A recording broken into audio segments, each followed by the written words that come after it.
Good morning, boys and girls. We have the second part of chapter 4. I split it up into two parts so that we could have a little bit more time to talk about the ancestral Pueblo for yesterday. And today we're going to be hearing about the Mound Builders. So continuing to look at the same region of the country. Do you remember what region that was? The Four Corners region, that's right. So Colorado, Utah, New Mexico, and Arizona. So we'll be looking at that region again today, but a different group of people with a different type of home. We're looking at the Mound Builders. So I'll present my screen to follow along with the book. This is a little bit shorter than yesterday's, but it's nice to take our time with each of these as two sections, two separate sections. Where is the book? There we go. Okay, so the Mound Builders. Just as the ancestral Pueblo did, other ancient Native Americans learned to live in a way that seems very mysterious to us today. One such group of people was called the Mound Builders. Now, a mound is a large rounded pile. Now, mound builders are the ones that lived in that kind of area. We'll talk about it. They once lived near rivers in what is now the Midwest and the Southeast. Oh, I'm sorry. I thought that this is continuing with the Southwest. Okay, so Midwest and the Southeast. Let me pull that up on a map.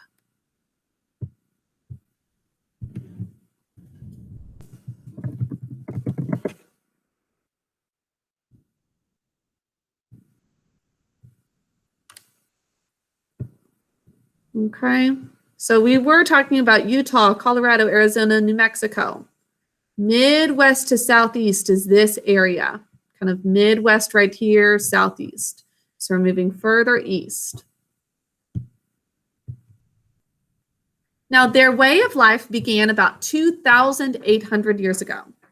This was about the same time as the civilization of ancient Greece. Really interesting. And this predates ancient Rome. Now, like the ancestral Pueblo, the Mound Builders were farmers. They grew corn, squash, and beans.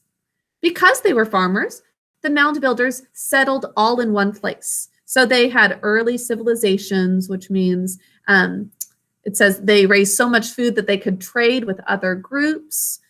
So there are people who had different jobs within this society. They built cities, roads, marketplaces. So it's very modern in that way. It's unlike these groups that were just wandering through hunting and gathering with their small group of maybe 30 or 50.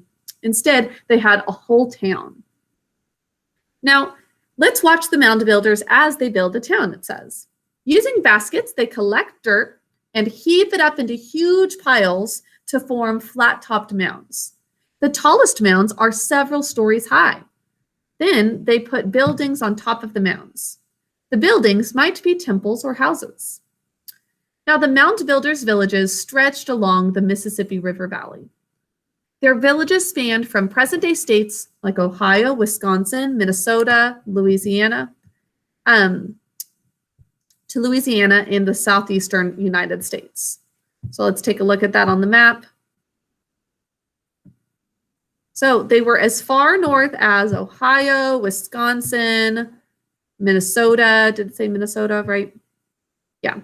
So very far north up here, all the way down to Louisiana. So maybe Arkansas as well. This whole region.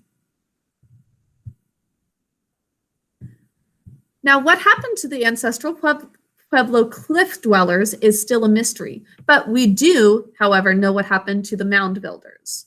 The cities of the Mound Builders lasted for hundreds of years.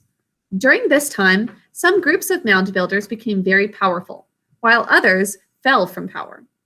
Then came the arrival of European explorers in the 1500s, which we're going to get to soon. Now, the people of the Mississippi Valley could not fight off the germs and diseases carried by Europeans. We have to build up immunity to certain diseases, and these people had not done that because these are brand new germs and diseases. In a very short time, a lot of them began to die rapidly. Now, survivors of the Mound Builders became the Native American nations known today as the Creek, Cherokee, and Choctaw. And we have a lot of those formerly mound builders, now those Creek, Cherokee, and Choctaw tribes within Oklahoma and Arkansas. This whole region had a lot of those Native American tribes. Now, in the late 1600s, French explorers saw the last mound builder city in what is now Mississippi. It was ruled by a wealthy, powerful king. So they had kings to govern them. But by the early 1700s, this city was gone too. So there was one in Mississippi for quite a long time after they had lived, but that is no longer there. Here is a picture of them building one of these mounds. As you can see, that is where the natural land would be, and this would be maybe an important house or temple. And here they are. They have flat tops. So out of the Midwestern land, a lot of which is really flat, like Ohio, Nebraska, very flat land. So they started to build it up to maybe have kind of a version of protection from their enemies, being able to see out. For whatever reason, they started to build up. The community held ceremonies, meetings, and games in a central plaza. The most respected and most important people in the village lived on the tallest mounds close to the plaza. Okay, so we'll find out after the ancestral pueblo what happens in next week's reading. So this is it for our reading for this week. I do want to look at this website again to see if we've got an area on the mound builders. It's tricky because they're called different things than in our book.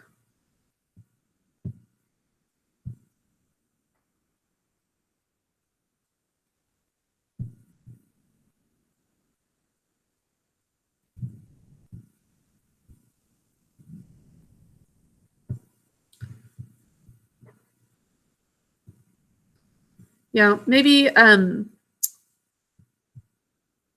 you can play around with this if you want to learn some extra information, but it looks like this is a different group altogether. Let me see what region.